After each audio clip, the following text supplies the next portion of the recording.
Sa bawat istasyon ng tren, may mga aninong hindi mo nakikita, mga nilalang na naiwan sa gitna ng mga riles, gaya ni Teki Teki. Isang babaeng estudyante, nahulog sa rilis ng tren, hindi agad siya natulungan, at noong dumaan ang tren, hinati siya sa dalawa. Pero ang mas nakakatakot, hindi siya namatay, nagbalik siya, sa halip na tumayo, gumapang siya, gamit ang kanyang siko. At sa bawat galaw niya, naririnig ang tunog. Mabilis siya, mas mabilis kaysa sa takbo mo.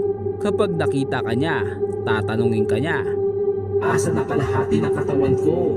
Kapag hindi ka nakasagot o nagkamali ka ng sagot, ikaw ang pupunuin niya. Kalahati ng katawan mo, mawawala katulad niya. May nagsasabing ang tanging paraan para makaligtas sa kanya ay ito.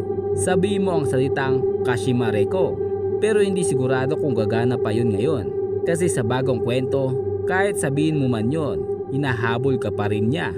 Sa tuwing may maririnig kang kakaibang kaluskos sa gabi, lalo na kung parang inihila ang matalim na bagay sa semento, huwag kang ihinto, huwag kang lilingon, huwag kang tatakbo sa daang walang ilaw, dahil baka naroon siya, si Teki Teki.